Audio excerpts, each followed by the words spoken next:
I am vengeance. I am the night. I am not Batman. Hello, my baby. Hello, my honey. Hello, my ragtime gal. Sonny, you kissed my wife. Baby, my heart's on fire. Today we review the Batman Animated Series anniversary figure from DC Collectibles, Jervis Tetch, aka the Mad Hatter. These figures are DC's admission that the other figures that they made were crappy and needed to be redone. It is geared more towards grown-up collectors who won't trash these figures and lose all their bits and pieces in the playground. This figure is based off the animated series episode Mad as a Hatter, wherein Jervis Tetch, the scientist, was spurned in his affections by a co-worker named Alice. And so Jervis Tetch, of course, did the only sane thing that you can do when you are spurned by the person that you have given your affection to. He dressed up in a silly costume and tried to kill people. The figure just has this garish red Batman on the back of it, so that you will have no mistaking in that this is a figure based on the animated series. Let us remove Jervis Tetch, the Mad Hatter, from his box and review him properly. And here is Jervis Tetch, the Mad Hatter, out of his package. Since this figure is based on an animation model, the features are fairly simple, and yet it shows an extreme amount of cleverness that they were able to fit all of those animated features into a three-dimensional action figure. There is a lot of sculpted detail. The Mad Hatter has his trademark hat, the coat that he had in the cartoon, which made him look a lot like a doorman, the bow tie, the collar, the buck teeth. It's all there. This figure looks much more like its animated model than the 1990s action figure ever did, and that is pleasing unto me. The paint applications are excellent. The 10-6 is visible. The teeth are individually painted. The coat has sculpted collars with buttons. The pants have the same cuff, and he has the same spats on his feet. The Mad Hatter's head is on a ball socket joint and can turn left and right, but this hard plastic collar gets in the way, so he cannot lean his head back very far. The hat is not removable. It is sculpted into place. But what is the Mad Hatter without his hat anyway? The entire coat is made out of soft rubber, except for the arms. It is flexible and may tear easily. The bow tie is also made of soft plastic. Everything else is made out of hard plastic. The arms, the elbows, and the hands, and the feet, and the legs, and the head. The arms will rotate in a ball socket joint and swivel in and out, but because of the physical limitations of the coat, you can only stretch the hands out so far without starting to grind the plastic. There does seem to be some leg articulation underneath the coat, but because you don't want to risk tearing or damaging the coat plastic, it is unwise to try to hyperextend his legs in any way, which means that he is essentially frozen in this leg position. There is some leg articulation at the knee, but the plastic is so stiff that you don't want to risk bending it too far. The feet are held in place by these very thin, fragile loops of plastic. You can bend the feet approximately this far before starting to push the plastic in a risky sort of manner.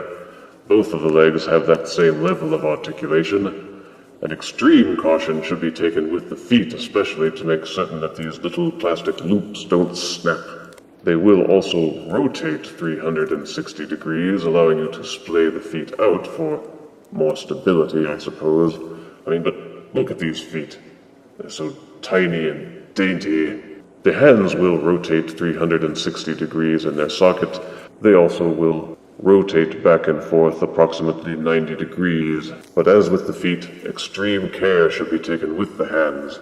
The tiny plugs that go into the sleeve are very fragile.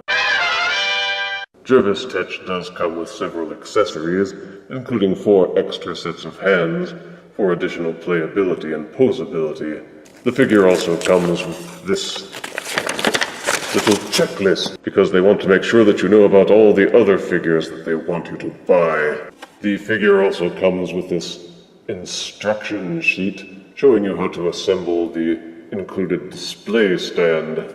The display stand consists of this flat plastic white base, this transparent plastic swizzle stick, and this transparent plastic claw. Take the flat edge that is on the plastic swizzle stick and match it with the peg hole on the display stand. After you have done that, take this plastic hole and thread it through the swizzle stick up at the top. This will form the display stand which will hold your figure up. And that is necessary in many cases, since most of these figures have feet that are so tiny and dainty, they will not stand on their own, in that they have heavy plastic torsos supported by these tiny, spindly legs, and will fall over with even the slightest jostle. Given that the hands and feet are so delicate, any kind of impact could snap them as well.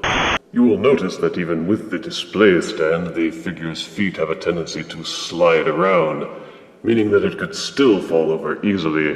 One solution that I have found is this wall putty. Simply take a very small glob of it and put it on the bottom of one of the feet, and mash it into place on the display stand. This will hold the figure's feet steadily in place so that it won't slide around. Any roughhousing or rough play with these figures will cause damage, wear, and tear. These figures are then obviously meant for more grown-up collectors who will keep them on the shelf and not touch them, thus ensuring these toys a lifetime of misery and loneliness. If you believe in those silly Toy Stories movies, that is. Besides the extra sets of hands, the figure also comes with this control panel microphone thingamabob that the Mad Hatter used in the TV episode Mad as a Hatter. The figure also comes with the Queen of Hearts battle axe that the Mad Hatter used to try and behead Batman in that episode. Unfortunately, none of the hands that come with this figure seem to be able to hold this axe properly.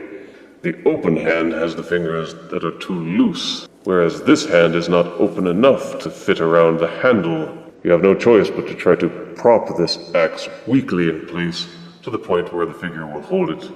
Or you can use more wall putty inside the palm to glue them together weakly. For size comparison, here is Jervis Tetch next to his Batman counterpart, and here he is next to the Snow Miser.